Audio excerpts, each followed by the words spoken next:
chat. See, I need to pop out the chat. Alright, so this is probably just going to be a very short stream making sure everything works. So if there's anybody shows up live, we'll see.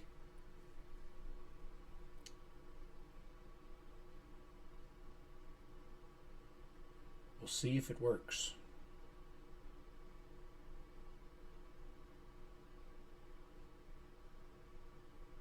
First attempt at a stream on the new computer. YouTube says we're live.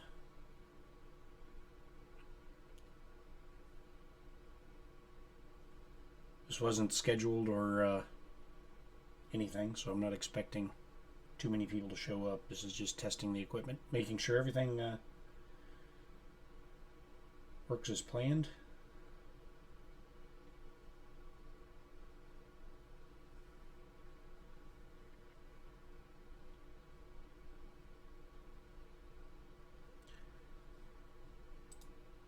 Guess I could tweet it out.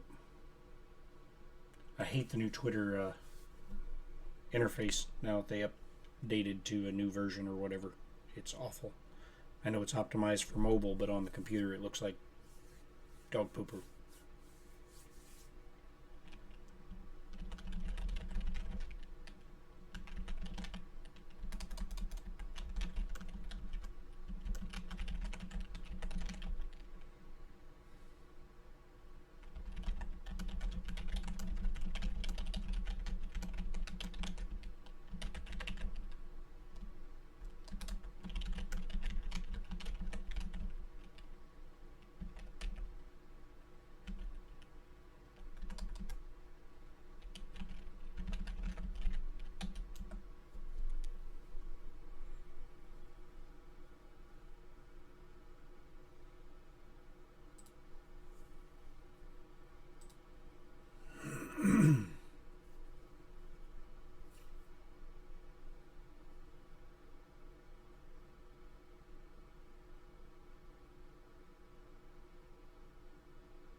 Oh, yeah.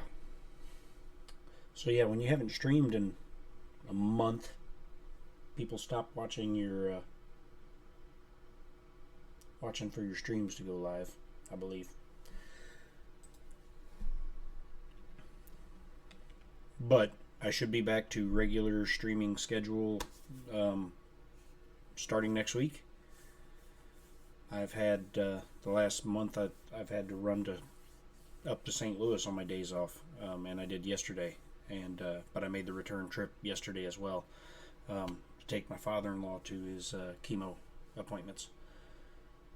And so I drove up. I left my house at 7:30 in the morning yesterday, and I got home at 9:30 at night. It was a long day. Drove up there, took him to his appointment, refilled his weekly pill sorter thing, and then drove straight back.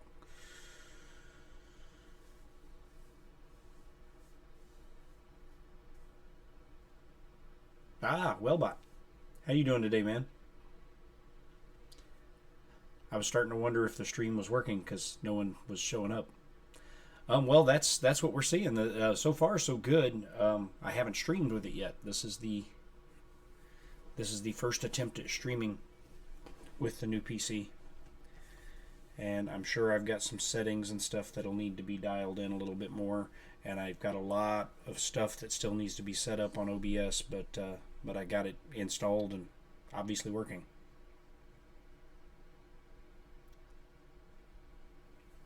No, you didn't miss anything. It just me sitting here talking to myself for a while, and then Willbot showed up, and now Ryan's here. This is just, I'm not going to stay on long, probably. You know how that goes. You intend to do something for 5 minutes, and it turns into an hour.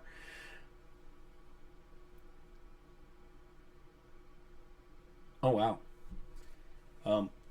Also found a website that helped me with the cascading style sheet for the chat hopefully it looks good to everybody else. I like it better than what I was using before on the old computer. Um, I can read this without having to pop out a separate chat window. I can just read it over here on OBS. So, hey Mike, who else was streaming? I was trying. I didn't mean to step on anybody.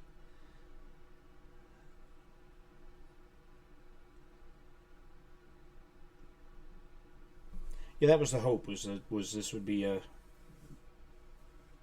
bold enough to read without having to open a separate chat window and try to keep it on top while I was trying to do everything else.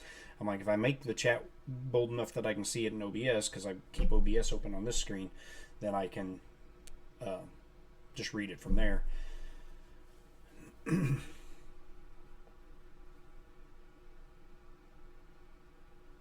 Oh, okay, normal video. I didn't want to step on anybody else. I wasn't trying to like take over if somebody else was streaming and or step on what they were doing.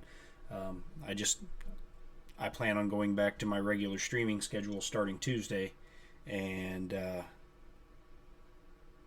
wanted to make sure everything worked, and that way I would have some time to fiddle with it if things didn't. But it looks like everything's working, so that's good. That's good. So the new PC is doing well. I've even played a little bit of World of Warcraft this morning, and I hadn't been able to do that with either of my old PCs in a long time. So I was kind of missing it. It was fun to get in there and play a little bit. No, I always did 720, and I did that just because 720 seemed to be good enough for most circumstances, and it wasn't as big a drain on my internet or hardware. Because I know I get into Blender and I start rendering things, Blender can start cranking on the hardware pretty hard.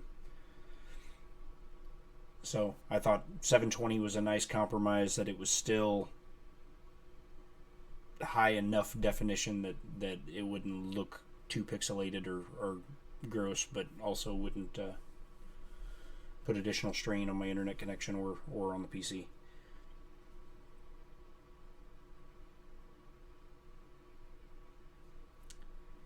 So cool, everything works. So let's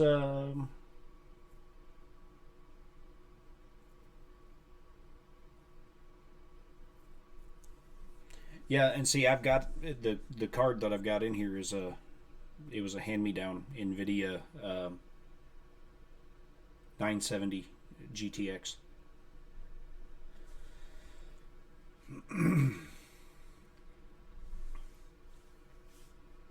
But it seems to handle everything I've thrown at it so far. So I mean, I don't know if I have a need to go to something bigger or badder anytime in the real immediate future. The things that I do need to immediately do is I need to buy myself a storage drive, because right now everything is running off the NVMe. I've got a 500 gig NVMe in here, and I've already used over 200 gig of it. And also, it's not good to have storage files on there. It's good for running programs off of, but you really shouldn't have storage files on there. And so I need to get a storage drive. I'll probably just go get a 1 terabyte regular storage drive for what is it, about $50 probably.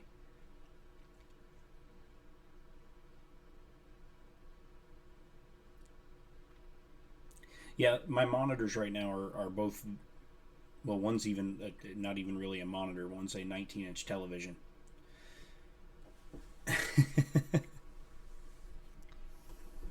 I'll probably just get just a regular Western Digital 1 terabyte storage drive, just so something to hold the files as I design stuff and things like that, so that I'm not constantly writing to and the NVMe.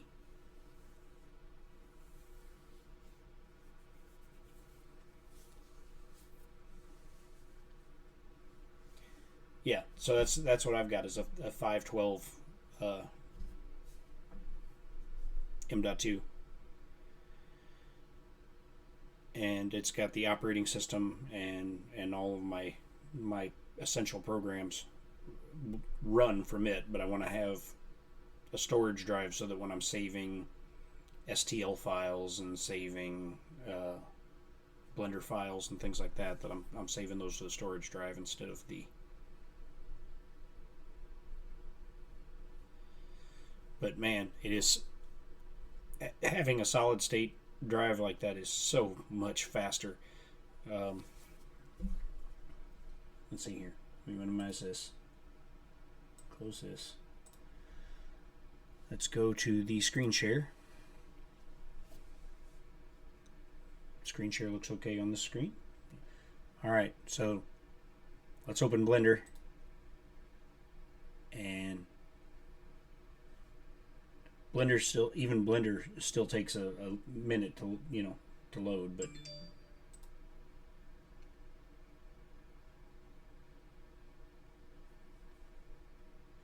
yeah, Mike, I got your message on Twitter. Yes, yes, I can wait a little bit. It's not a big deal. I just want to put one in before I wear out the NVMe, and I think it would probably take a couple years to wear it out. They say they've got a finite life expectancy and all that, and I'm like, I get it, but you can read and write from it, thousands and thousands of times. Hey, Don.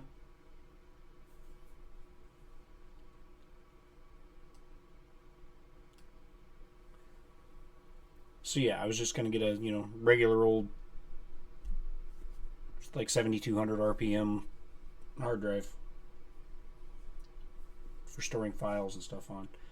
But yeah, this going with the new computer, I also decided to go ahead and bite the bullet and go with Blender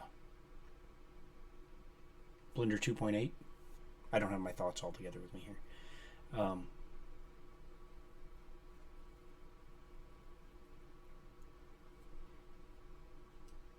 So that's been a little bit of a hurdle for me as well, because Blender 2.8 changed the entire interface and changed some of the commands and functions and how they work.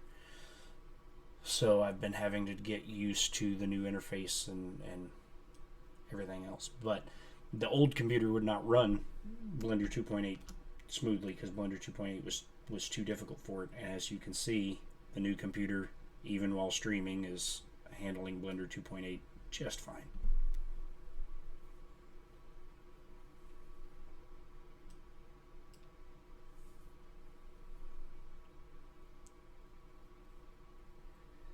I will eventually up the RAM on the computer. I started with 16 gig, but 16 gig was fine to get started. I got 2 more empty slots, so I'll buy another 16 gig and throw in there and make it 32 at some point. But it handles everything I throw at it right now, so even that's not a high priority for me. The only thing that is fairly high priority is a storage drive, just so I don't wear the NVMe out, because I'm not really all that worried, because even if I did manage to wear it out, they're not expensive, and I could reinstall everything. It wouldn't be a big deal.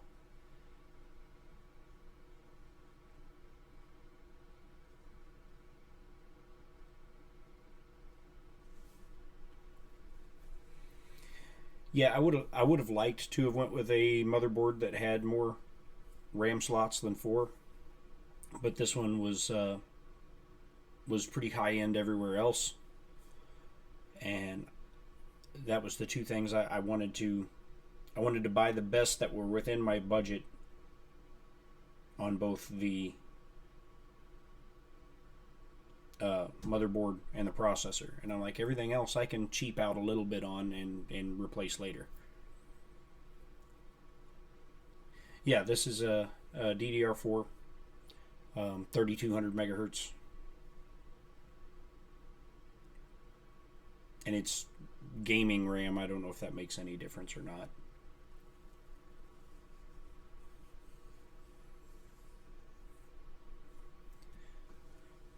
But yeah, since I had that hand-me-down 970 GTX NVIDIA card, I literally built the entire computer for under $700. And that's a Ryzen 7, 16 gig of RAM. I'll go over the $700 mark, if I go out and buy more RAM or a storage drive or anything like that. That would bump me above the $700. But I'm under $700 for everything. That's case, motherboard, CPU, RAM, the 512 gig NVMe.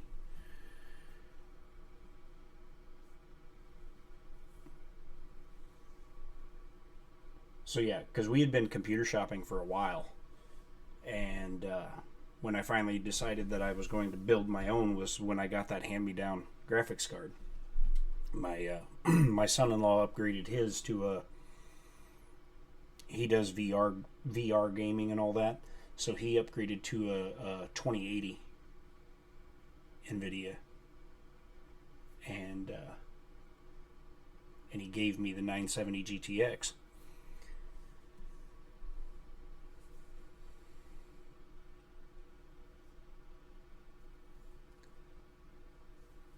I'm sorry to hear about your loss there, Wilbot.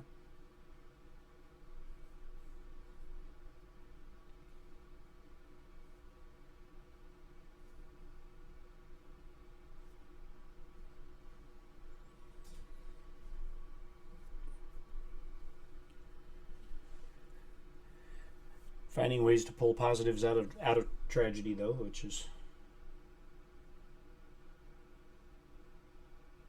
yeah. And as they say, time heals all wounds. You still miss them. Like my mother-in-law passed away a few years ago, and she was probably the most mother-like figure I'd had in my life. And so because I had a really jacked up childhood, and so when she passed, I mean, it was she was the closest thing to a legit mom I had. So, and my father-in-law is he's a good man, and that's why I've been driving back to St. Louis the last month on my days off to take him to his chemo appointments, because I'm the only guy that's got Tuesdays off, and so that's why there's been no streaming, because I'm running back to St. Louis every Tuesday morning, taking him to his doctor's appointment, which is a little frustrating at times because it's a 4.5 hour drive up there to take him to an appointment that's 10 miles away from his house. So, I'd take him to his appointment. He'd get done with his appointment. I'd refill his pill sorter, and then most weeks I was going ahead and spending the night there and then driving back the next morning. And so I have Tuesdays and Wednesdays off. That's my weekend. So when I would wait and drive back on Wednesday morning, it felt like my whole weekend was shot. So last week and this week, I made the whole trip in one day. I left my house at 7:30 in the morning, got up there around noon, took him to his appointment at 2, then left there about 4:30 and drove straight home. I guess it was about 5. Yeah, it was right about 5 because I got stuck right in the middle of rush hour traffic in St. Louis trying to get out of St. Louis, and then I got home at about 9:30 last night. So made for a long day, 9-hour round trip drive and a doctor's appointment.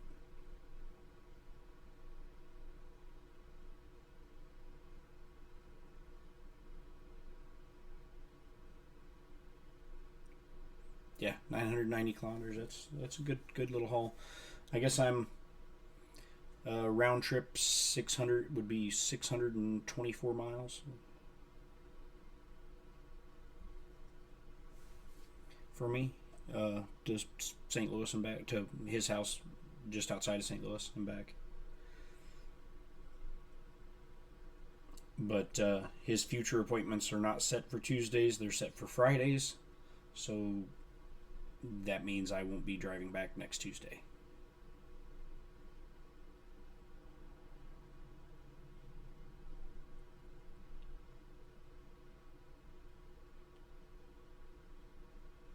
Cool. So looking good on the TV. Went ahead and finally got my updated logo over here on OBS since I needed to redo everything.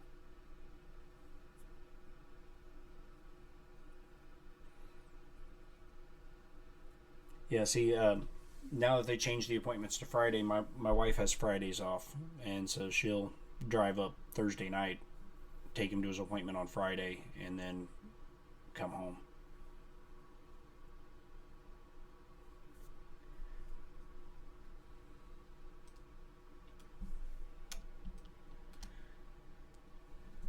Go back to the close-up here for a second.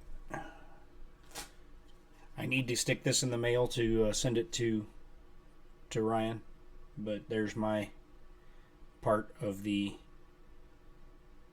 community print memorial for Mike, and I printed it in Strong Hero PLA. That's called the color is called Splendid, and it's a rainbow filament. My only complaint about the filament is the transitions are so far apart that I was hoping for more colors in this than I got. But you can, when I turn it this way, if I can get the focus there, you can see it starts off like a gold and ends up kind of a reddish gold at the top. But in the orientation it's printed, it kind of worked out kind of cool because the letters are gold, and then you got a little bit of a kind of pinkish gold color here, and then it's even more red on this level. So it looks neat.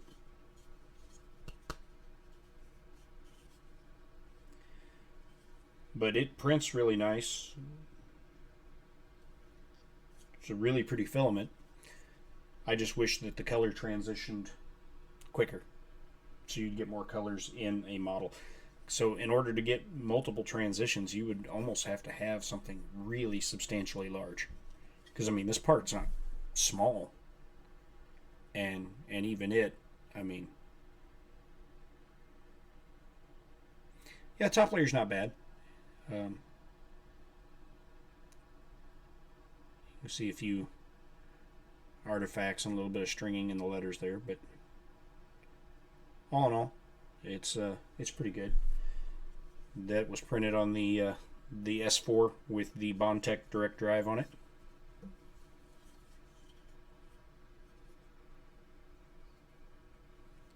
And that Bondtech direct drive, man, that has been a life-changing experience printing with the CR10 S4. I would, anybody who has a CR10, CR10S, S4, S5, I would highly recommend it.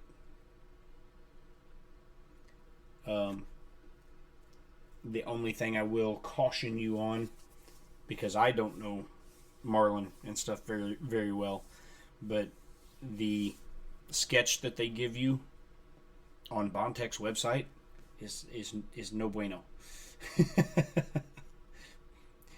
It had all sorts of things not set right in it. Thankfully, Chris Riley helped me out through. We sat on Twitter direct messaging back and forth that night when I was trying to get it going, and he downloaded the sketch and was looking at it, and he's like, change this line, this line, this line, this line. I mean, direct message after another. He's like, go to this line, comment that out. Go to this line, uncomment that. Change this number to this, and just one thing after another. I'm like, he has to have, as quick as he was coming across that, he has to have those line numbers for where that stuff is at, like, memorized. It's crazy. Dude is a genius.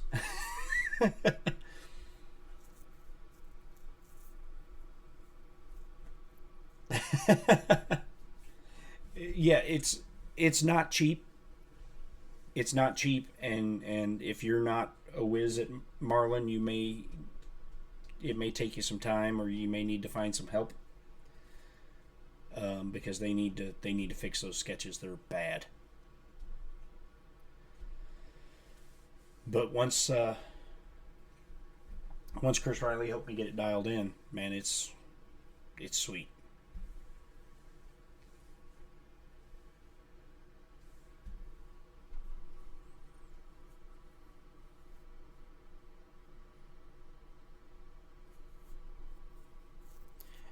And printing with the palette too was pretty much impossible with the stock Bowden setup on the S4. I had dozens of failed attempts with no prints to show for it, and then as soon as I went to the direct drive, I haven't had a failure. So I haven't had a single failure printing with the palette since going direct drive. Not one. And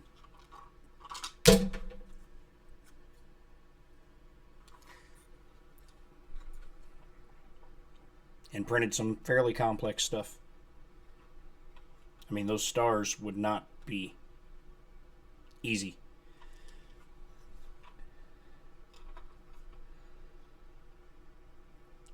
I haven't done anything more than 2 colors yet, but because I haven't needed to, but I will eventually.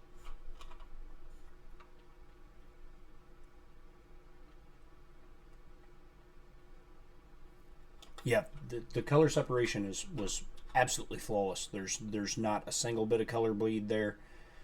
And now I do have my transition length set fairly high, so my purge towers are probably larger than they need to be. But I would rather waste a little material and have a larger purge tower and get, nice, sharp transitions like that. I mean, perfect.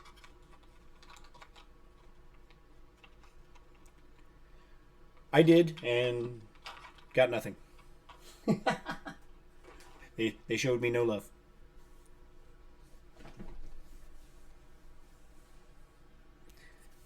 I did submit it to Mosaic. They showed me no love. That's okay. I'll keep making stuff. Maybe eventually they will.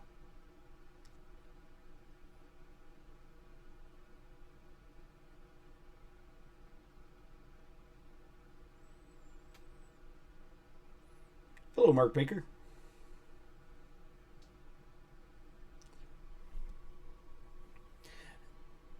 Yeah, I want to put a flex plate build system of some sort on this. I'm struggling right now with which one, because here lately I've seen several people complain about their wham bams, and before recently I hadn't seen anyone complain about them. Now I'm seeing several people complain about them. Difficulties with adhesion and whatnot. And then TH3D's build plate thing, I would have ordered it already, but it was out of stock when I went to go do so.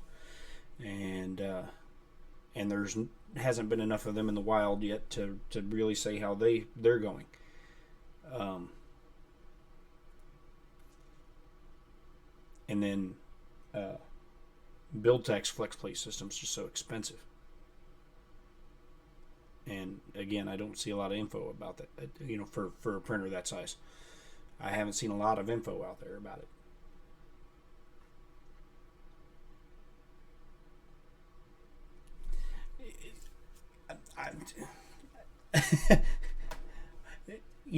Again, everybody's experiences vary, but I think it was it Joe Mike? Joe Mike said he's never gotten anything to stick to his.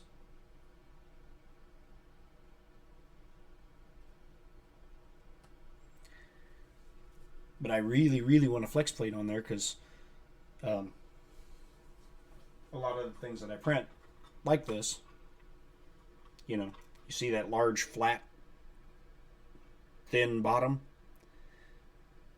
I know I'm going to cut a finger clear off one of these days trying to get that off the build plate because getting it off the build plate is very, very difficult.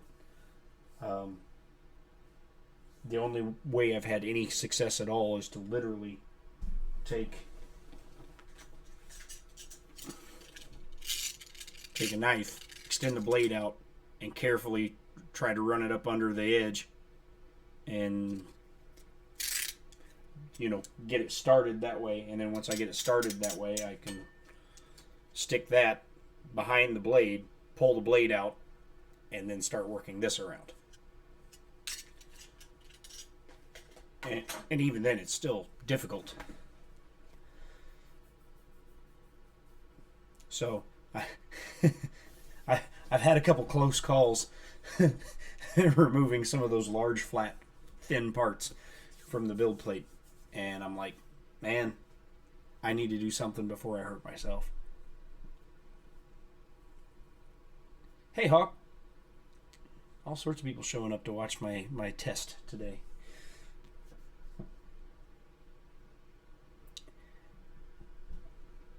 Yeah, I've been tempted to get into resin printing a little bit, but I'm not sure. I'm not sure I want it in the room in here. This room just is too small and not well ventilated.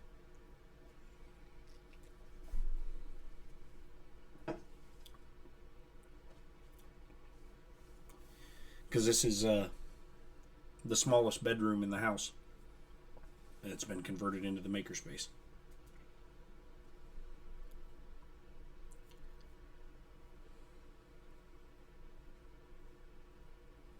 Run a pool on how many bubbles you have in the sheet.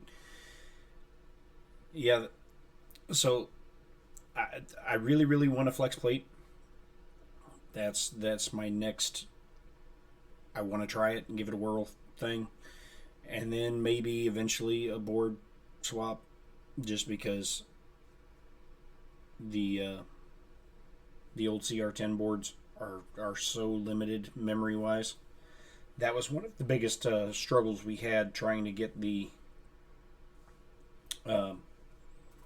Marlin sketch uploaded to the S4 was one of the many things wrong with it. It was too large for the memory available on the board. So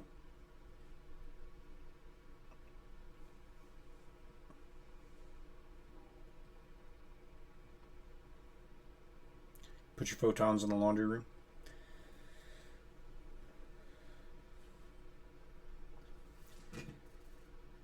And I was watching somebody's videos the other day that had they had gotten rid of the external box on their CR10 and had a side-mounted screen like a Ender 3,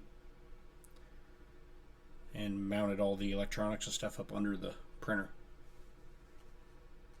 which would be cool, but it would be very involved.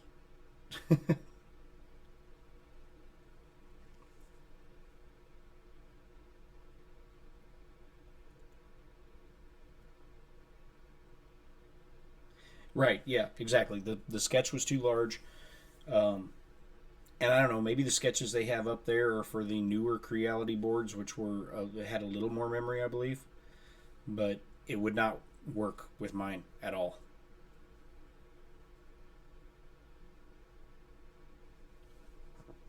So, Chris Riley walked me through, and he's like, comment out this, uncomment that, you know. And by the time he walked me through all that, and he's like, line 1289, do this. He walked me through it all, and we got it up and running, and fired off my first test print with it, and it was flawless. And then immediately set into printing with the palette, and got the patriotic Rep Ranger done, and got it done in time for before the 4th of July. I think it was 2nd of July that I got it done, wasn't it? I don't remember. But I wanted it done before the 4th of July, and I put the files for anybody else who has a palette or MMU2 on the Gumroad listing for the Rep Ranger. But the American flag files are a limited time only thing. I'm going to take those off after a while. So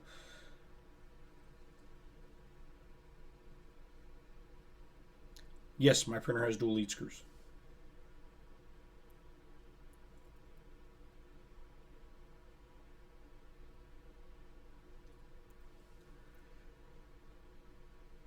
Which they don't stay in sync with each other well, but Robbie Mack, who was the previous owner of the printer, put these nice little ruler guides on the uprights, and so all I got to do before I fire off a print is to make sure that the two marks are level on the ruler guides.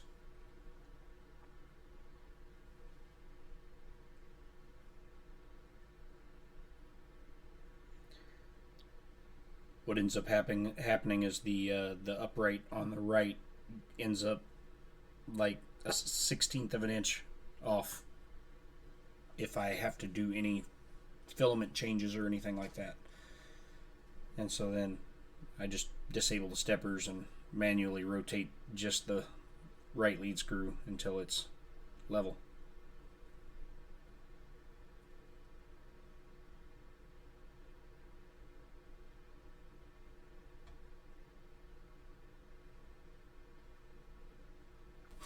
Yeah. Well, and Chris, I told Chris beforehand. I used, because Chris has a printed solid affiliate link, and so when I ordered the Bondtech direct drive from Printed Solid, I used Chris Riley's affiliate link, and I checked with him, and he's like, "Yeah, I got credit for it. That's awesome, dude. Thanks." I said, "Well," I said, "it wasn't totally selfless and generous of me to do so, because I figured I'm probably going to have to lean on you to get this thing running at some point." And so I don't know what kind of kickback he gets from Printed Solid for that, but it was a $260 order. And but I will also give this big awesome shout out to Printed Solid. Dave, the owner of Printed Solid, sent me a DM when I was having trouble, and I tweeted something about having trouble, and Chris Riley was working with me on it at the point when I get this DM from Dave, and Dave says, "If there's anything I can help you with, let me know. I'm more than happy to help you get it going." So big kudos to Printed Solid as well for being a great company, and the owner himself reaching out to say, "I want to make sure this gets working right for you." So big thumbs up for Printed Solid.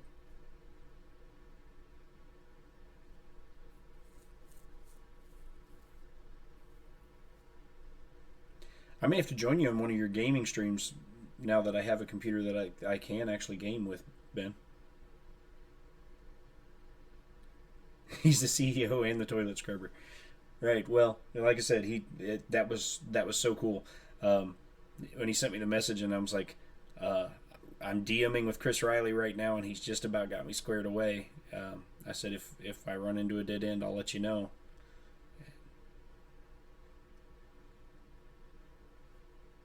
Yes, very much so. Very much so. But I think Chris Riley, with his level of expertise, needs to be working at one of these 3D printing companies. Although they probably couldn't afford him, because I understand his day job. He's one of the few people in the country who can do what he does. So, being one of the few people in the country who can do what he does, he probably, makes a nice living. And most 3D printer companies probably couldn't afford to pay him that much.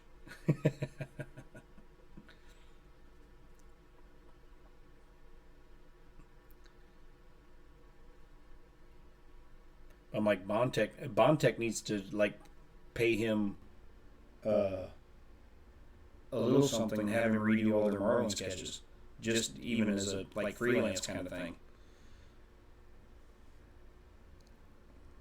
for their direct drive, because they were the one for the S4 anyway was awful, awful.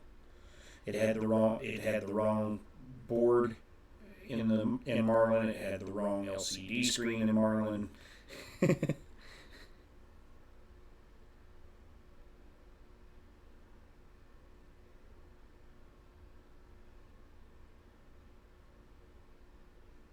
What's echoing my audio? I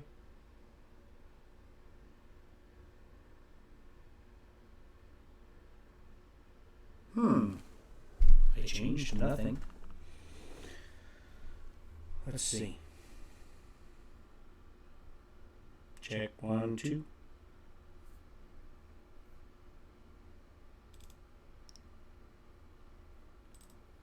Look at the properties here. It's set to the G-Track Pro.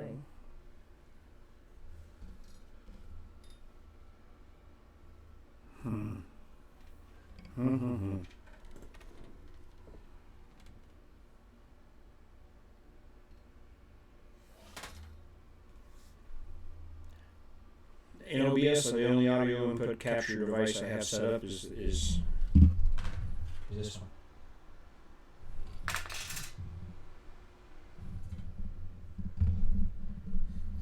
which is set to mono. It is set to cardioid.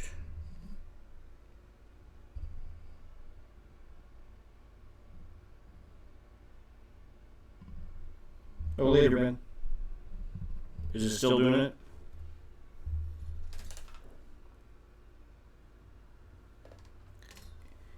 It shouldn't be, because I only have one audio input capture set up in OBS, and it is the G-Track.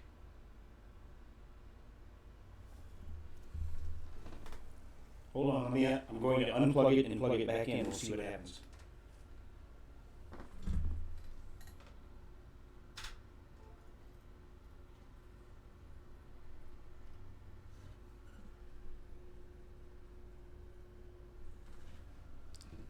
Okay, we should have no audio at all now. Do we have audio? We do still have audio.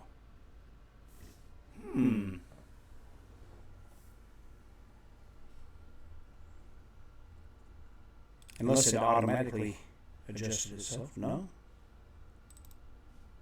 Weird.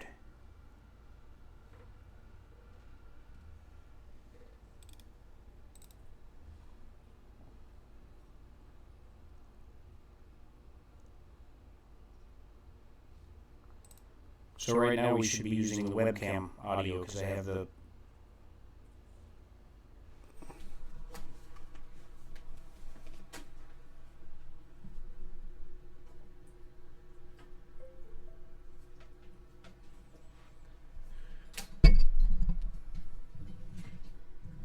unless I unplugged the wrong thing. Hold on. Follow this cable back. This one here.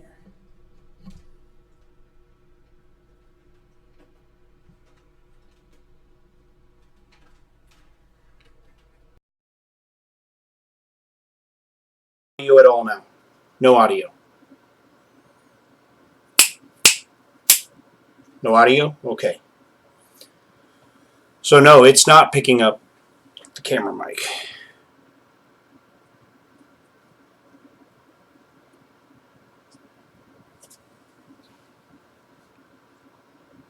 Or is it?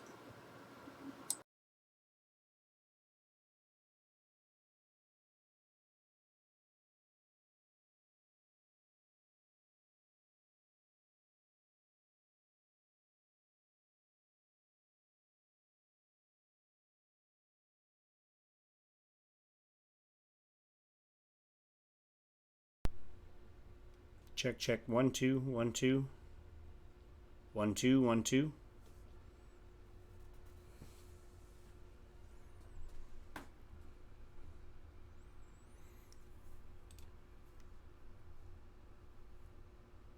Huh.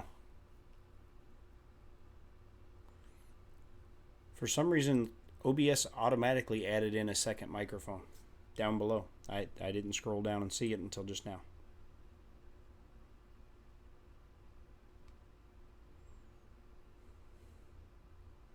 But I guess it didn't see it earlier.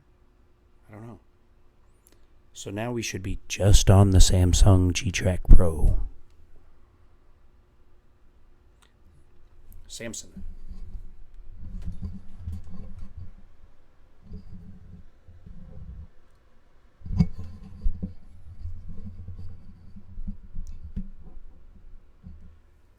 Yeah, I love this microphone.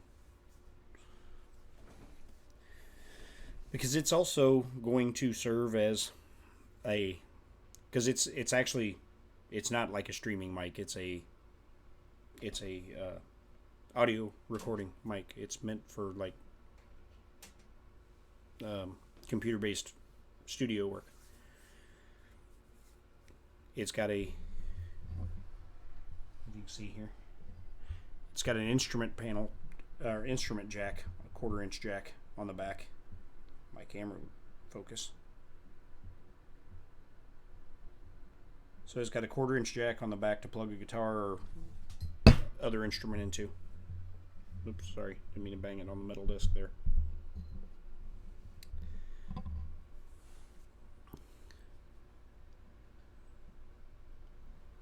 Well, I can turn it up and down right here. I've got a volume knob, so tell me when it's good.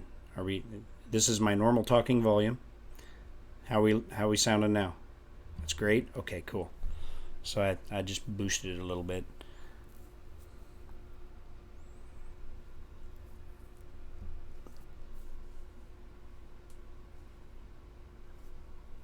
Cool. Yeah, the this microphone is the bee's knees. It's awesome. And it's got a little dust on it. I need to dust it off.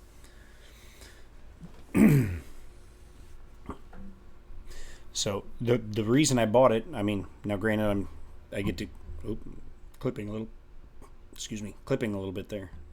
The reason I bought it was because of I plan to do my own, demo recording and stuff at home. So it just doubles as double duty. It gets to be my streaming microphone as well.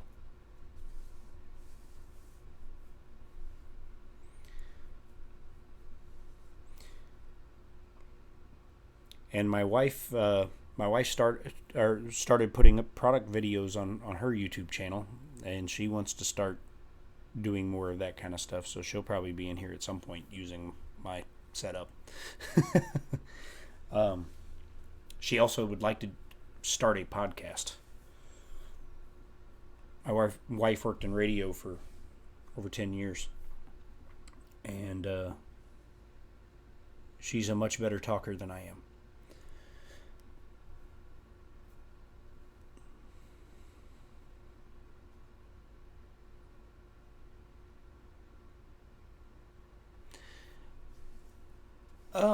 I don't have any immediate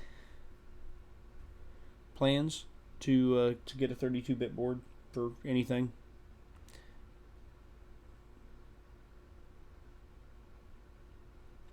Her name is Tanya, Tony, Tanya Tanner, and I believe her YouTube account is just that. But she put up her first product review the other day, and I was quite proud of the job she did. It was amazing. I was the guy holding the camera, and not very well, I might add. I was the guy holding the camera for her review and of the product, and she did the whole thing, one shot, one take, so no editing, and she didn't say or backtrack or forget anything even once. She just straight through. It was awesome.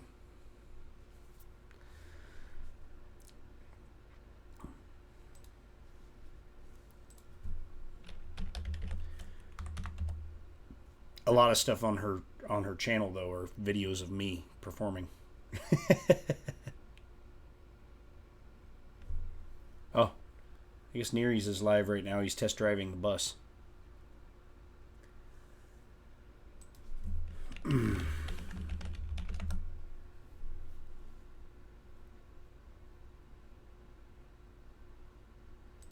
Yeah, she has 72 subs. But yeah, most of the videos on her channel are of me performing. But she did a product video, and she used it so that she could share it from here to like Facebook or whatever. And I'm a little jealous because she got 93 views on that video in 6 days. I don't have any videos that have had 93 views. I don't think. I could go back and look. Maybe the CR10S4 unboxing and setup. Most of my videos hover around 30 views or so.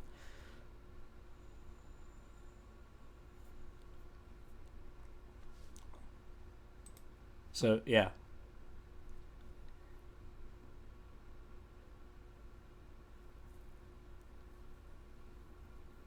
Yeah, she did this the magic remover gel fingernail polish remover. For those who don't know, when women go to get their nails done and they get that gel shellac stuff, it's like resin, and it in order to take it off, because like 3 weeks is about the longest you can get out of those, because the nail starts to grow out and leaves a gap. And she has to go into the nail salon and like sit for like an hour while they soak it in some stuff to remove it. So there was this product, and it's a Chinese product. Yeah, and it was like a Chinese product, and it had almost no reviews out there anywhere, and that claimed you could remove it in 3 minutes.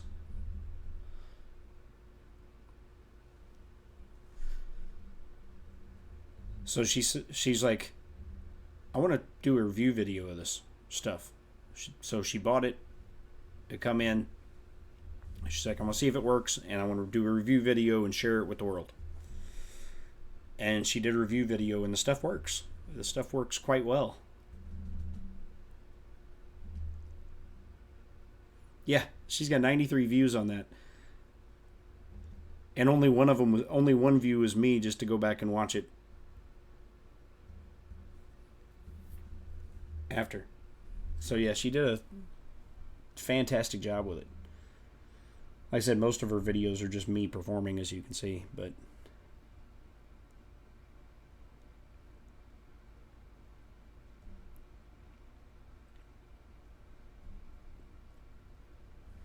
she did a fantastic review of the product. She didn't say or once that I could hear.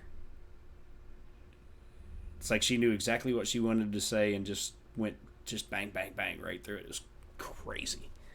But she's a pro. She worked in radio for 10 years. She was the co-host of the morning show at KZNN in Rolla, where it was a 100,000 watt radio station that she was on the, she was on the morning show talking for a living.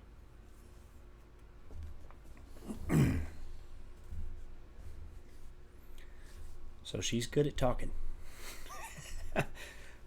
Unfortunately for her, I'm not great at listening all the time.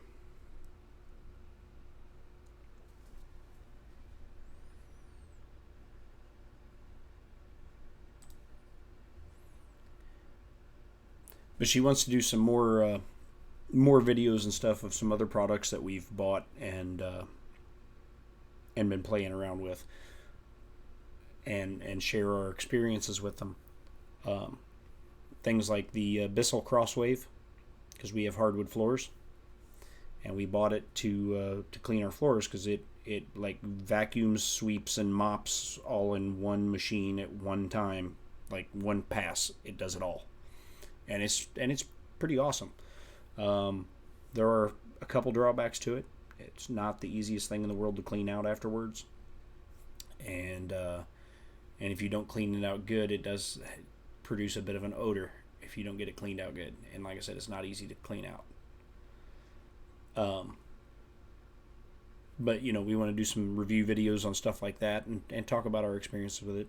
Another thing that we have planned to do some videos on is the Ninja Foodi that we got, and it has almost replaced our use of our oven completely.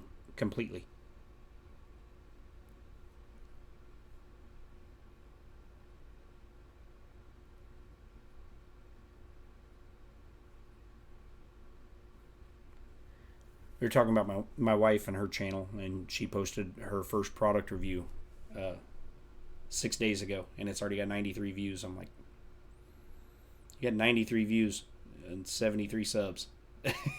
I don't have 93 views on any of the 3D printing videos I'm doing. So she's running off and leaving me in the dust quick.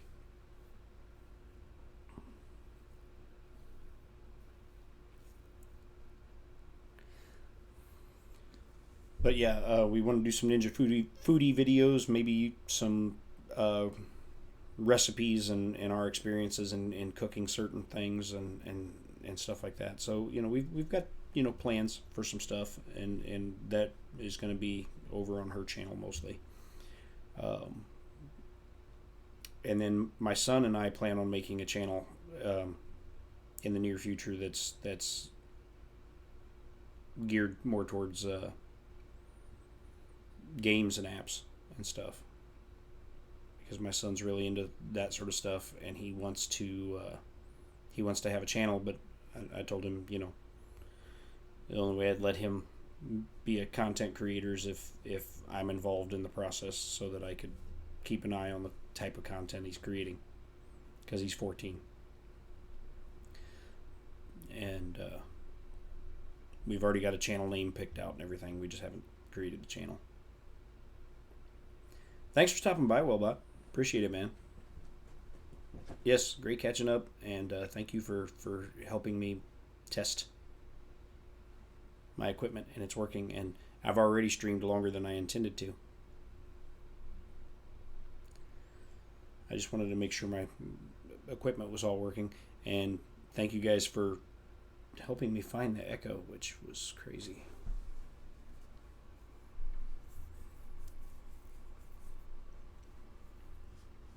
Just have to make sure that second mic auxiliary input down here stays muted.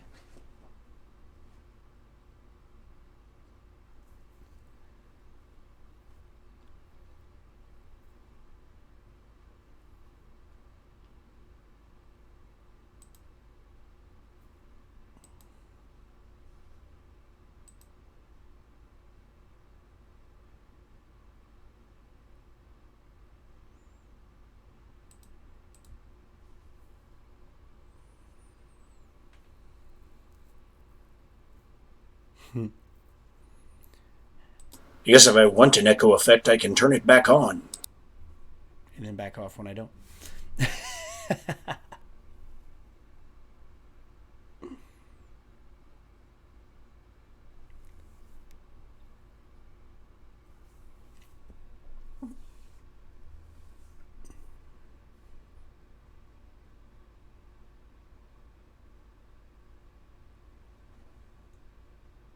Yeah, right. So yeah, anybody interested in that sort of stuff, my wife and I will be doing some product reviews and things like that on her channel, and then like I said, keep an eye out, because my son and I want to get one set up soon, because he likes playing games and apps on his phone and things like that, and we want to do a channel where he reviews, plays, and talks about that sort of stuff, and I'm going to be involved in it as well. And I'm going to try to get more consistent with my streaming again. Go back to every Tuesday, making it happen. Just the last month I couldn't.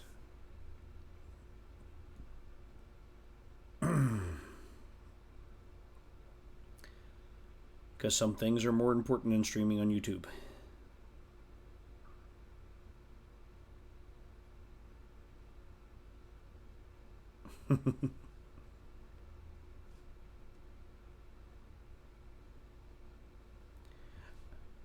I'm curious.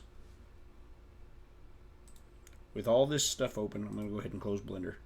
With all this stuff open, I still got my browser open, I got OBS open. I can close that. With all this stuff open, I wonder. Oh, wait. Take it off there for a second. I'm going to see what happens. This could crash everything.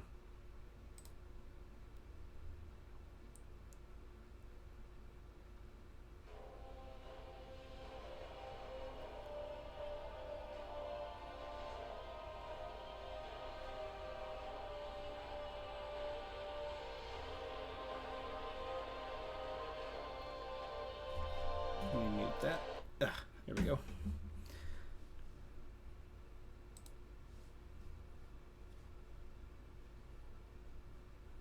It's still working. It seems to be. Everybody good?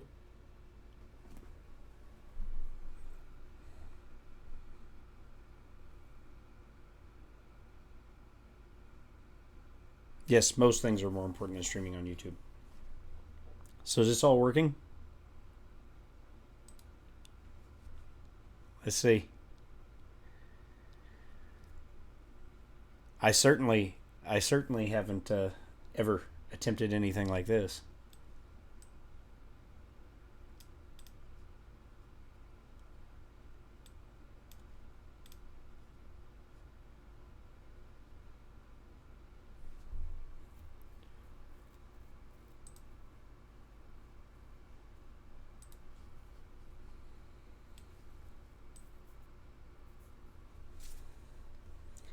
And I'm really rusty at this game because I haven't played it in a long time.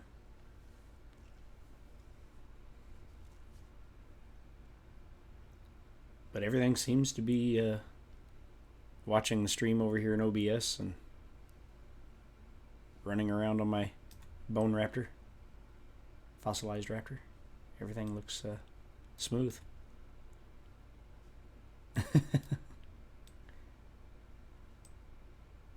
That's okay, I'll do enough judging for all of us.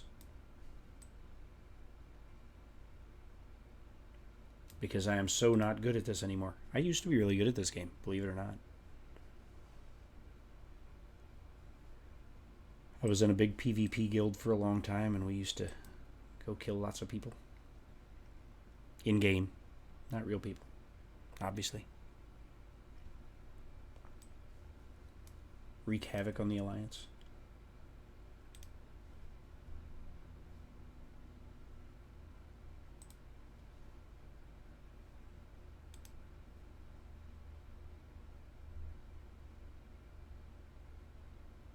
I can't do that. That sucks. Okay. Abandon. Won't let me unless I'm already in a group. This is exactly the game that reference comes from, Robbie.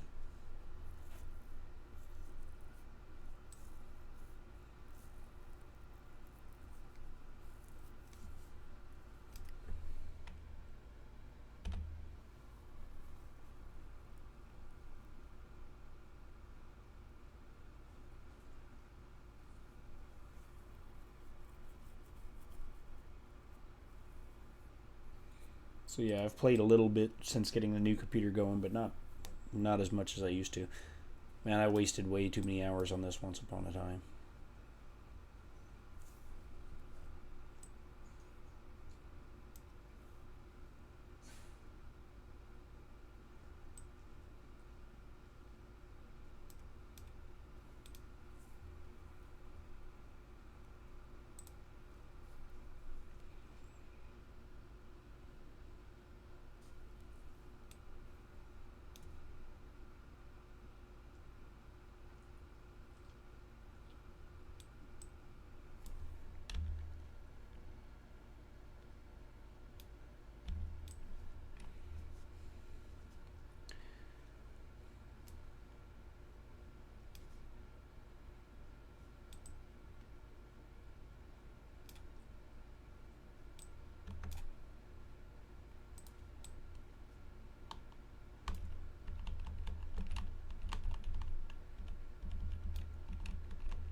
I shouldn't be doing this. I should be designing stuff.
Anyway, I was just curious if I could game and stream at the same time. Apparently I can.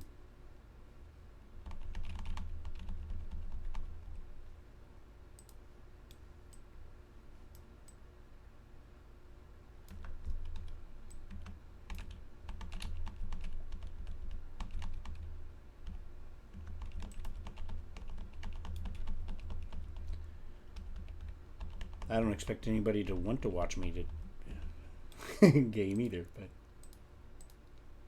because again, I'm not good. Not good.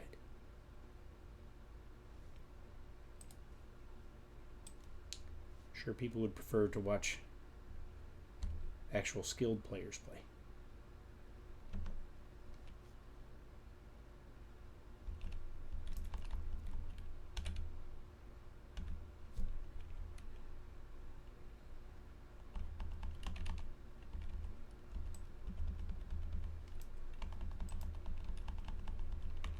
Like right there, I stood in that for far too long. I shouldn't have stood in the ice.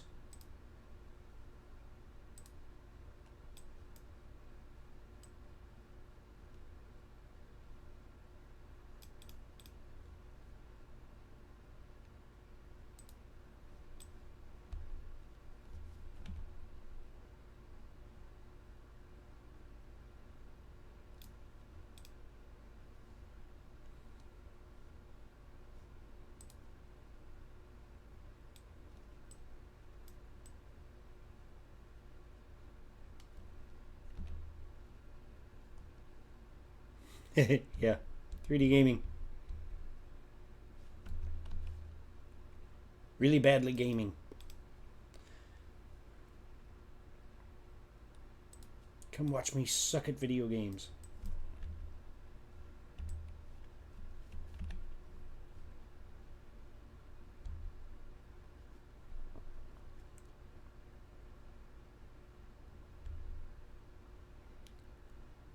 Probably last time I was really good at this was during the Wrath of the Lich King expansion. I was in a high level raiding guild and I was the guild's off tank. Which means the guy that takes the aggro from the boss when the boss does some sort of smash maneuver to the main tank.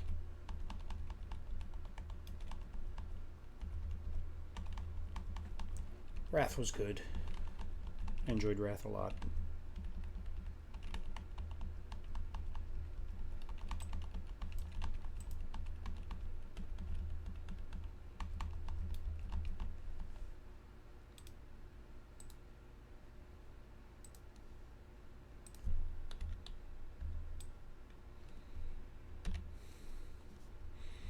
I like playing a rogue because you can get to, you don't have to fight your way through everything. You can kind of skip a lot of stuff by just sneaking past it.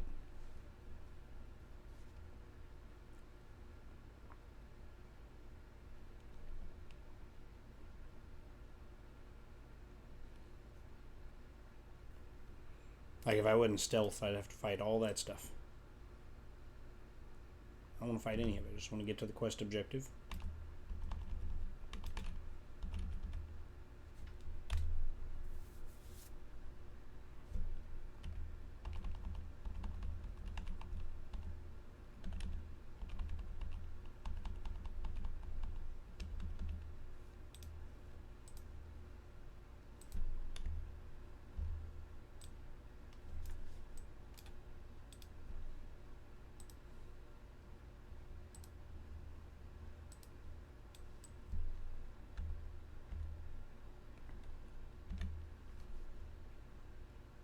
Yeah, I have to fight all that stuff.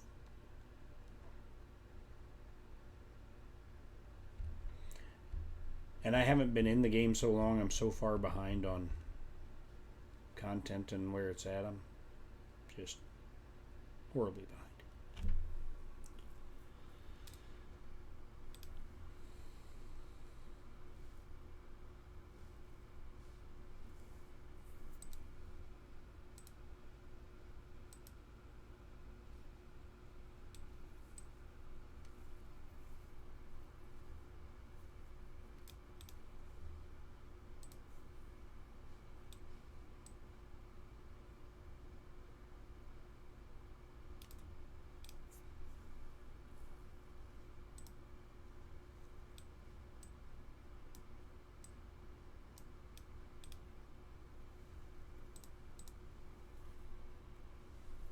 Oh, we got a cutscene.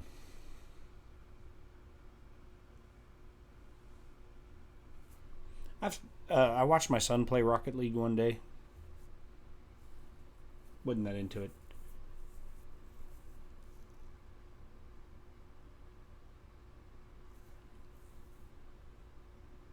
But then again, I'm not much into soccer, which is soccer with cars.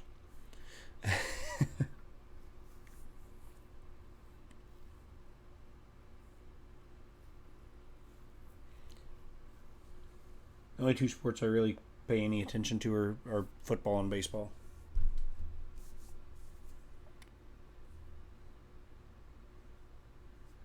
Which baseball, it's been rough this year to be a Royals fan.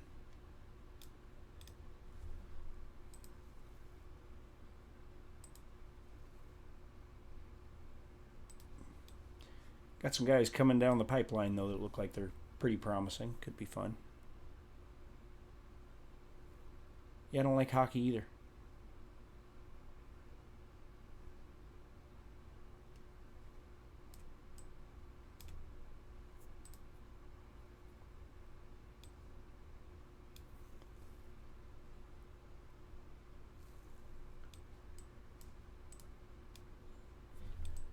Yeah, your Jays are the ones kicking the Royals' butt right now. Past couple days. And you guys have some really promising young prospects. Vlad Guerrero Jr. and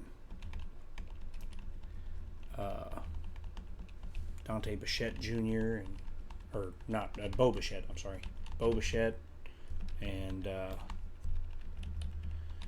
Kevin Biggio.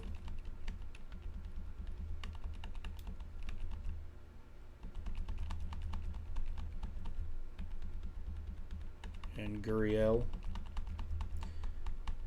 All you guys need is pitching.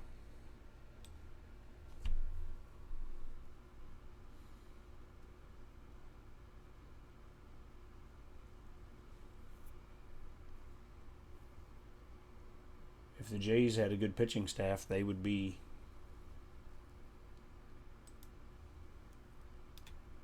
solidly in there.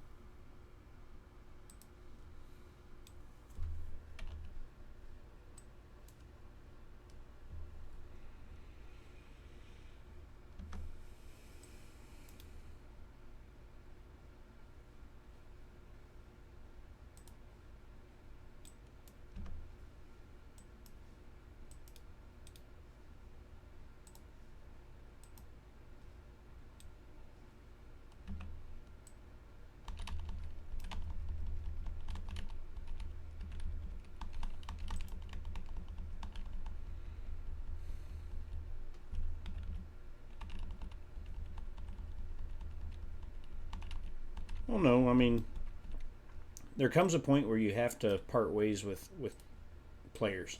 Um,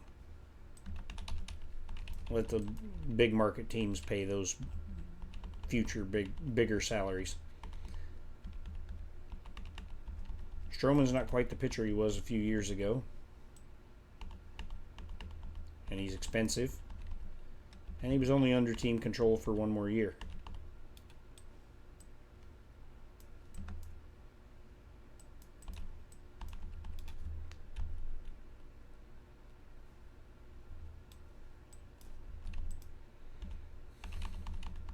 So I understand it completely.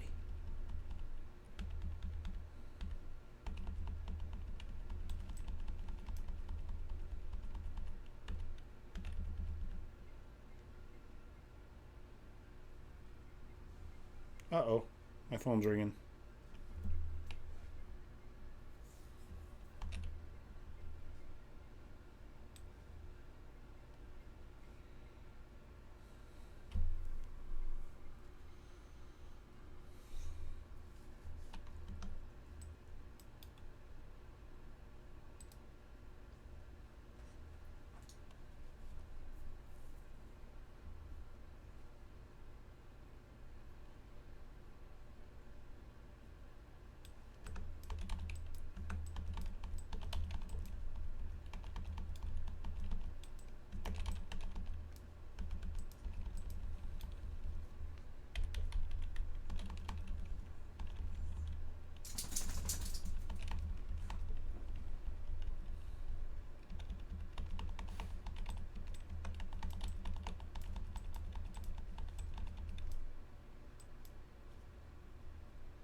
Mr. Buttram's not that into sports, apparently.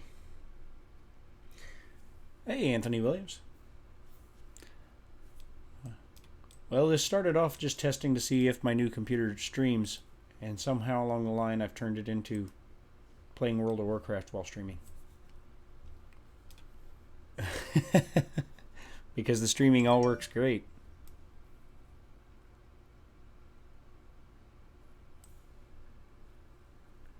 This was supposed to just been a few minutes to make sure everything works, and now here I am playing video games.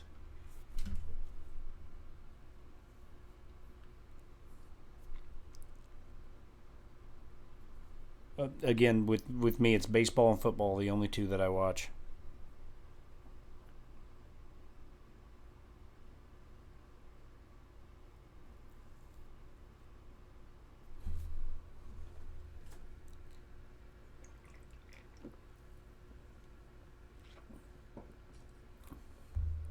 Wait, that wasn't my phone ringing. Whose phone was ringing? Because that was in the other room and my phone's right here.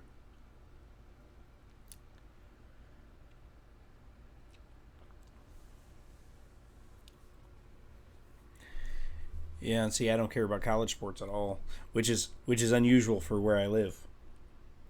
Living in Tennessee, you live in the SEC, you better have you an SEC team. And I don't.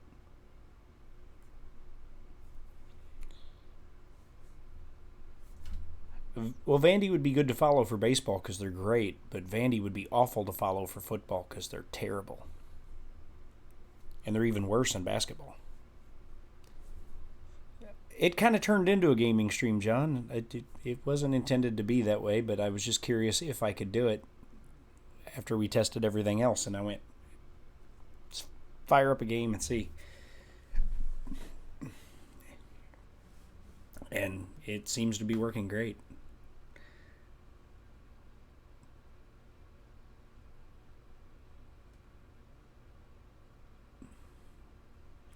And I mean, I've still got browser windows open, OBS is open.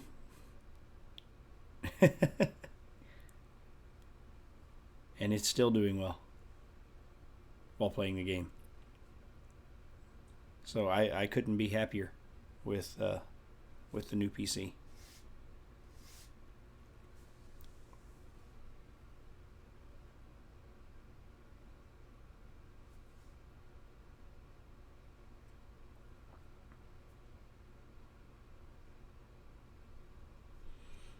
Hopefully, none of this audio that I have muted is pivotal.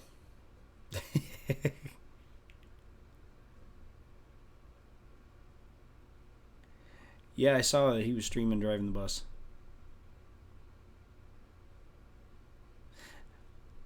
Oh, Zimmy is subtitling for me. That's funny. That would be like you can do bad lip reading. Any of y'all ever watch any of the bad lip reading videos?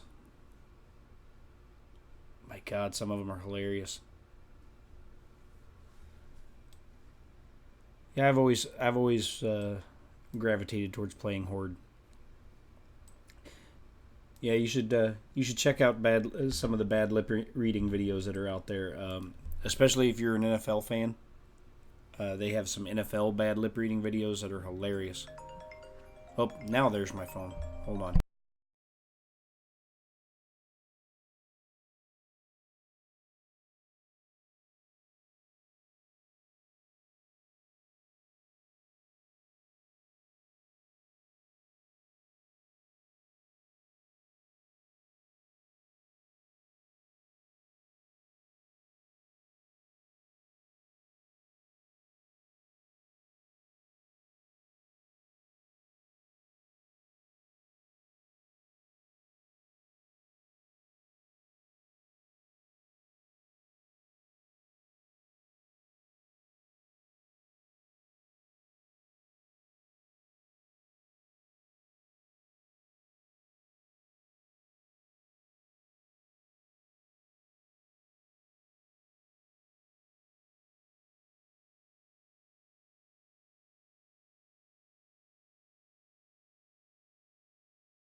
Still had that muted. Sorry, guys. Not that anybody cares to watch me sit here and play World of Warcraft.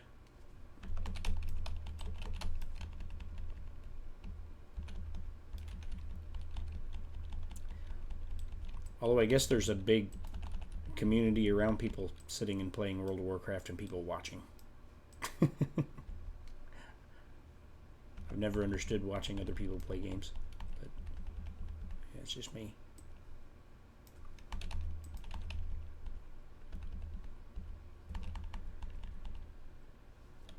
I haven't played in a long time because my old computer wouldn't play it.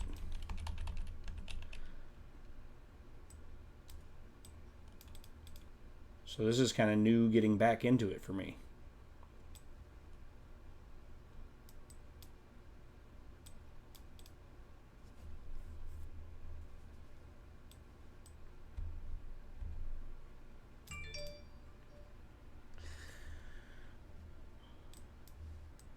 Oh, Toronto and Kansas City are playing today. Here in literally a few minutes.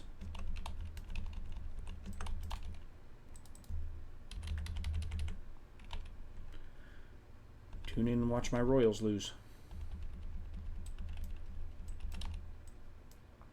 But I can't do that on stream because accounts and descriptions of the game may not be disseminated without express written consent of Major League Baseball.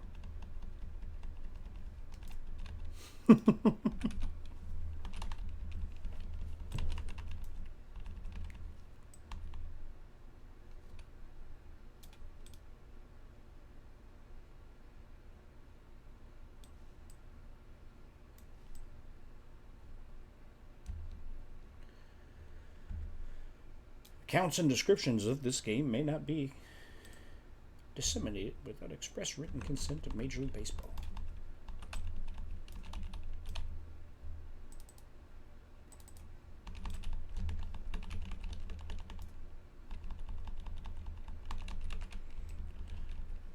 And I'm so insanely rusty at this game, it's not even funny.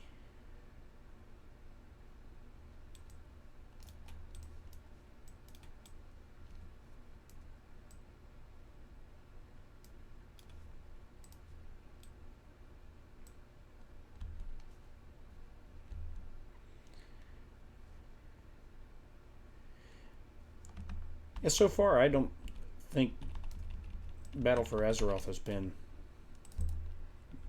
a great expansion.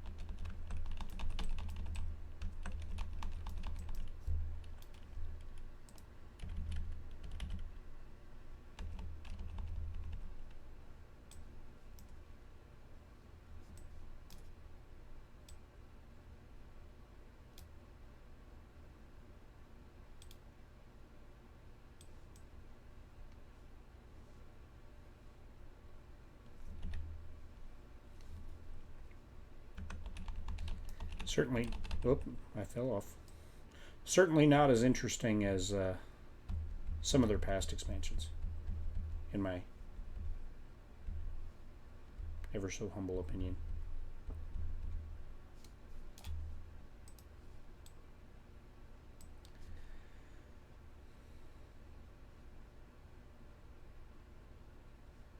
Make that jump there. Jump.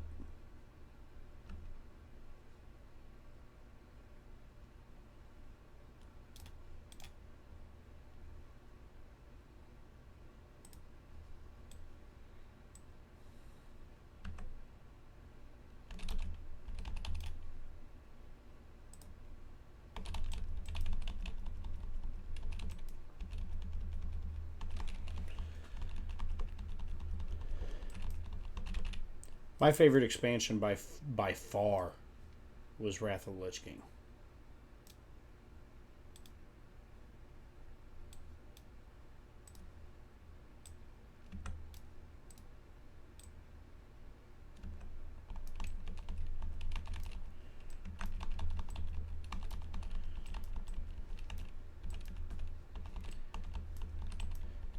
No expansion comes even close for me.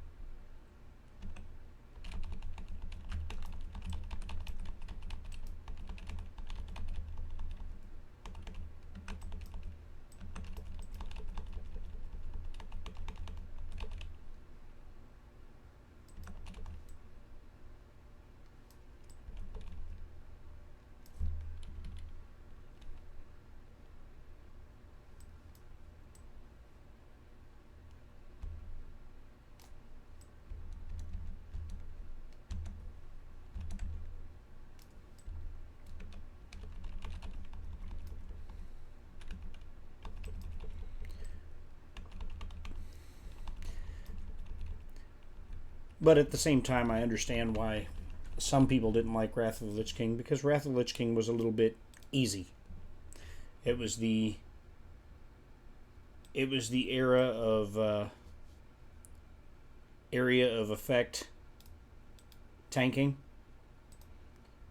in which you get yourself a good paladin tank, throwing down consecration. No one could pull aggro off of him unless they had a taunt.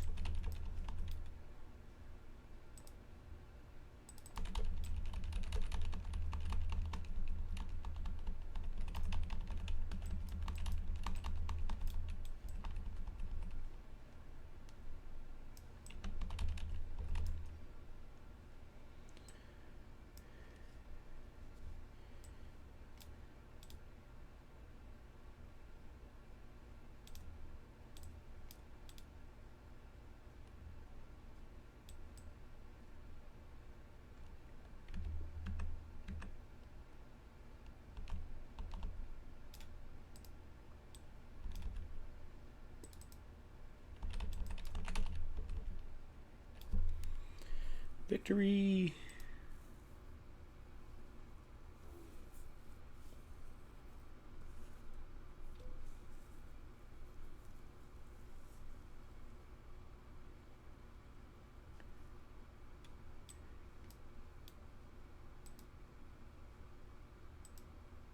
And I remember it wasn't horribly long after Wrath of the Lich King they did away with area of effect tanking, essentially. And yeah, and then I didn't like tanking anymore. I like tanking anymore because a DPS that would decide to target something other than your target and start hitting it could pull it off of you, and then you had to run around the dungeon or raid trying to drag that one back in.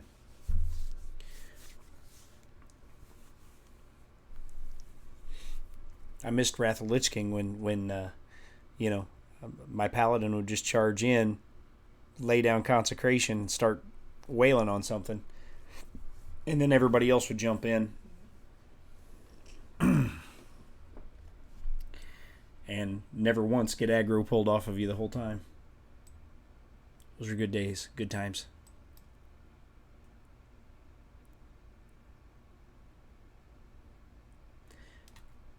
Cataclysm wasn't bad. For me, the weakest expansion was Mists of Pandaria. I just didn't really care about adding Kung Fu Panda to the game. And obviously not too many other people did too, because here we are in Battle for Azeroth several expansions later, and you don't see any pandas running around. Very few. Now I have one. I have a panda.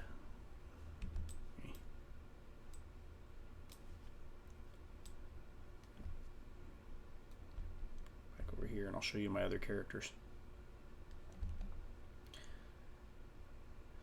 I'll log out next to the war table over here, and then I'll show you my other characters.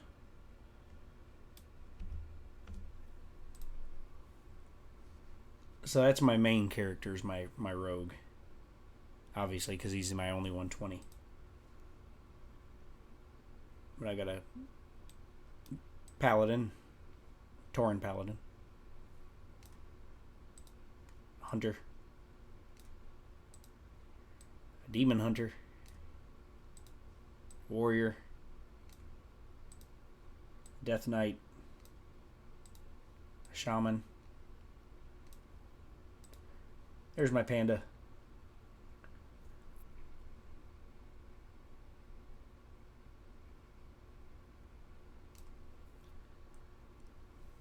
Haven't played him in a while. As you can see, he's only level 101. My Warlock. My Priest, I really barely ever play. Shadow Priest.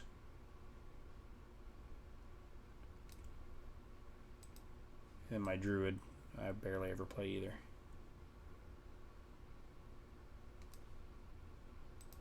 Oh, and my Mage.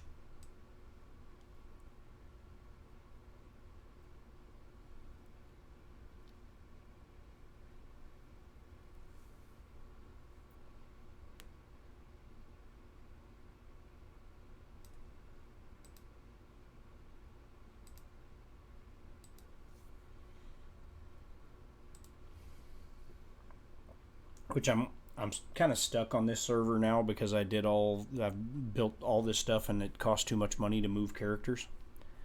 I started off here because two real life friends of mine were playing, and this is where they were, and I joined them, and I built up all these characters, and then they quit playing. And I'm like, I really don't want to be on Moonguard, but I'm kind of stuck. Because it would cost too much money to move all these characters.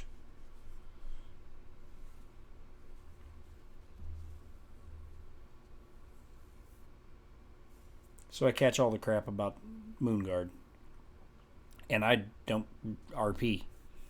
I'm on an RP server and I don't RP.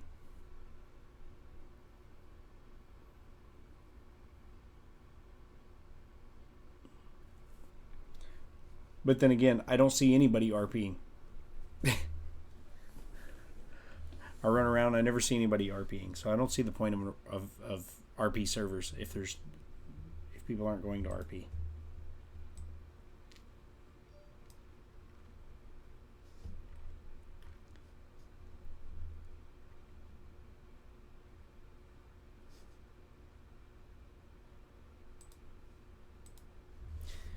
Well, because not only do I have all these characters, I'm the guild master of a guild. And the guild is very old. It's one of the I created the guild and was the guild master for those with those two friends that were playing with me. And this was all the way back and I think they chose Moonguard because at the time Moonguard was a new server. It just opened. So we started when Moonguard first started. And so my guild, even though there's nobody in it but me right now, all the members in it are me. All those are me. Is one of the oldest guilds on Moonguard.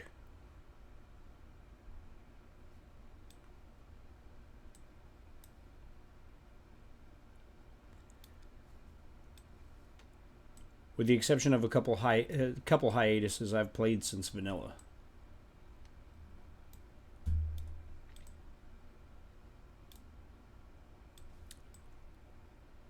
I've still got my original character. Original character. Because when I came back to the game, because they invited me to come play. What realm was that?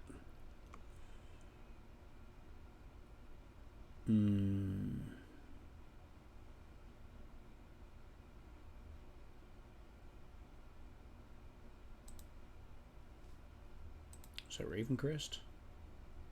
I don't remember. Nope. That's where my son's characters are at. Change realm.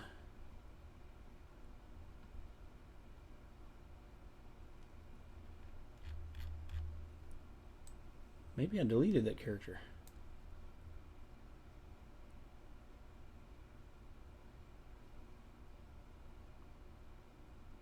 Because I don't think it was Gorefiend.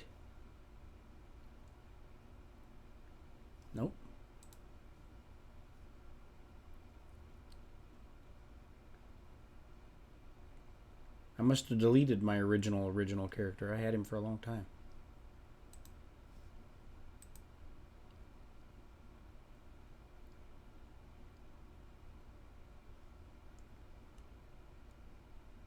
Oh, I had the real brilliant idea at one point that I was going to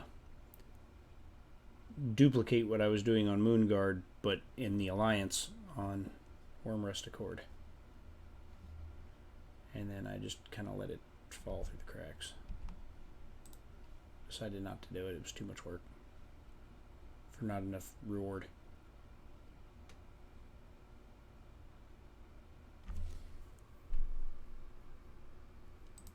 What an Emerald Dream, because that Emerald Dream's not that old, is it? No. I must have deleted my original character.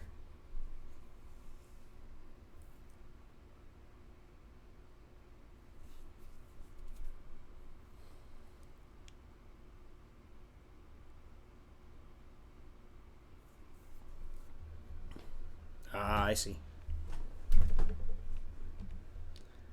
No, I still, for the longest time had him. I don't know if I deleted him or what. But Moonguard's where I play all the time now.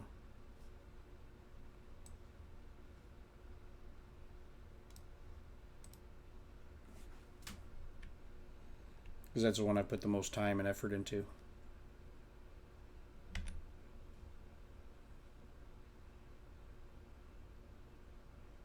But trying to get caught up when you're behind. I don't know. I guess they make it okay. It's just hard.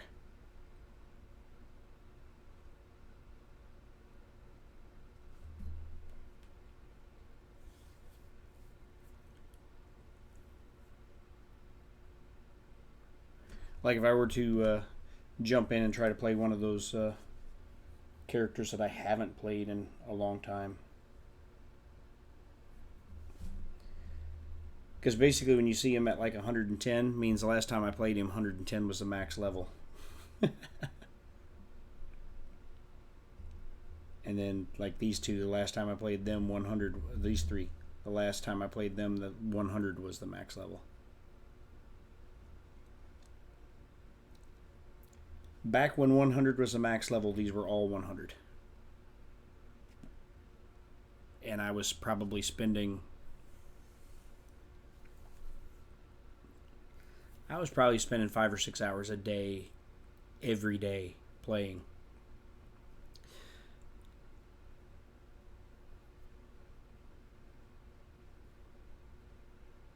Yeah, I was spending 5 or 6 hours a day, every day playing, and doing like every daily quest and PvPing on all of them, so that they all had the current season's arena gear and.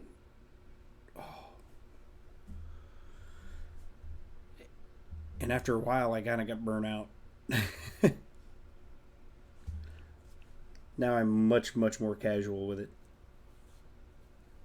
As you can see, I don't even, with my best character, I don't even have him in, best gear of any kind.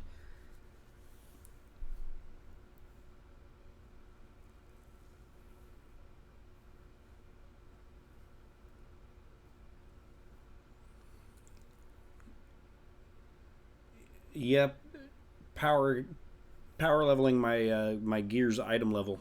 I spent most of my gold buying crafted items on the auction house just so I could get over the item level cap to get into the raid finder.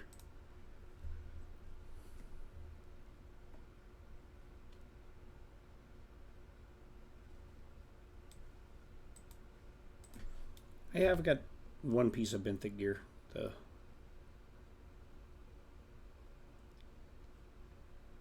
feet. That's it. That's all I got.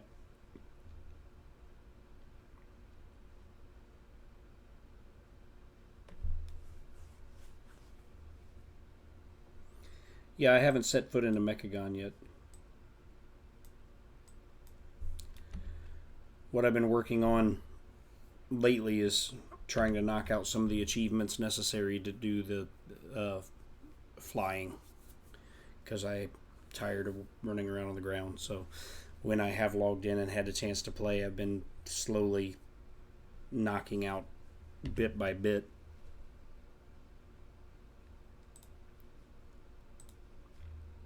On the Pathfinder. So that's all I got done so far.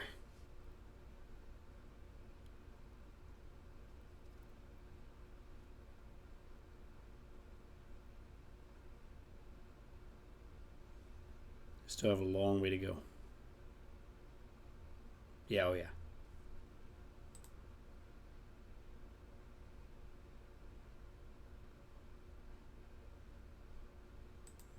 Yeah, it'll take me forever. Because just recently getting back into the game, I'm so far behind the 8-ball, it's not even funny.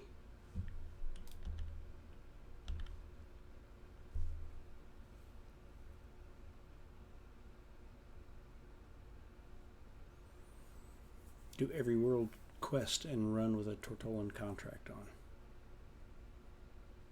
See, I don't even know what a Tortollan contract is. I'm so new getting back into this.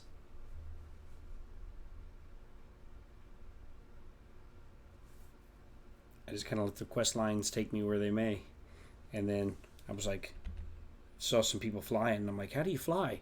Googled it and went, oh, I need that. So then just started checking off the things one at a time.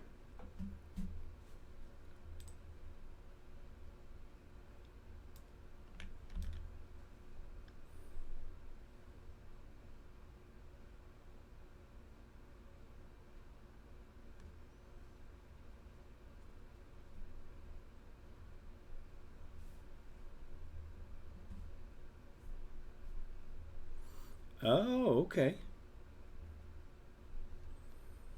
Looks like I need to make a trip to the auction house then.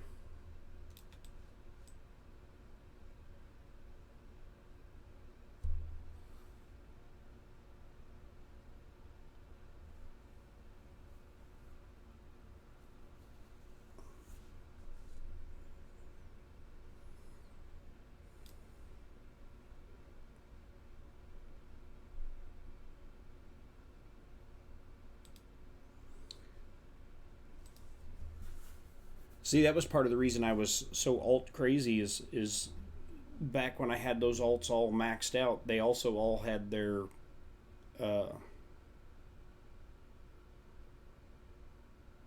trades all maxed out. You know, they were maxed blacksmiths and leather workers and things like that. So whatever, and then I had some that were just gatherers. All they did was mine or skin, and I was feeding all of those professions through. I'd spend one day playing one of my gatherers, just gathering materials, and then I would mail materials to all of my crafters and craft a bunch of stuff, put a bunch of stuff up on auction house, and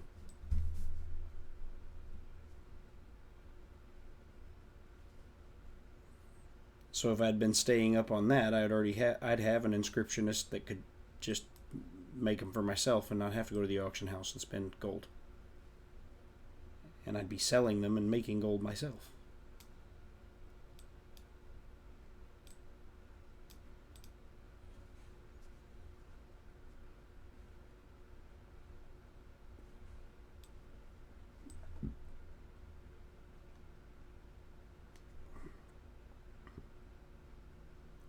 I like that little portal room that they added there inside the gates.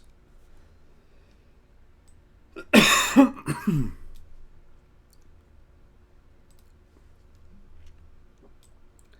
here's my Violet Proto Drake from back when that was actually something that very few people had,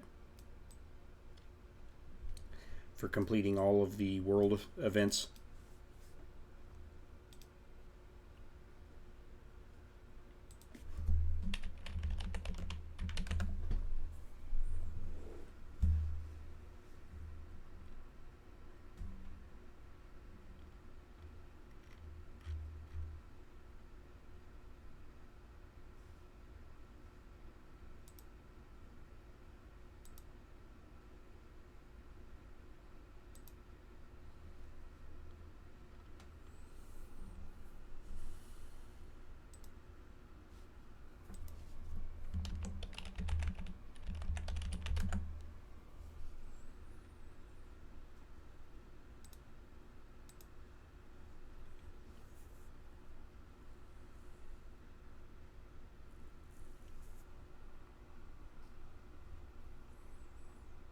290 gold, huh?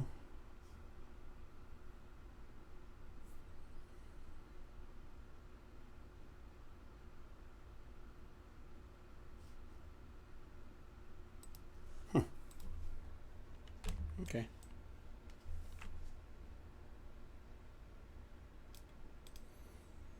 Well, then you'll make that back easy.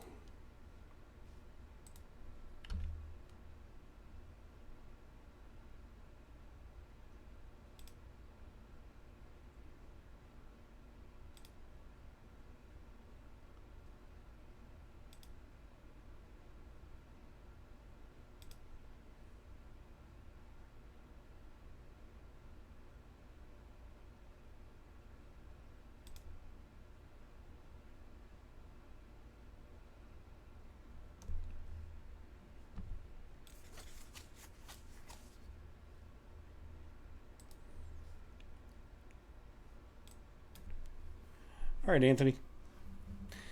Yeah, I'm going to go ahead and cut the stream off. I don't know if anybody else still watching or not, but thanks, guys, for hanging out with me. Thanks for everything. I'll probably delete this stream off the channel since it's nothing to do with 3D printing or 3D modeling. It was just a test stream, and it kind of went astray.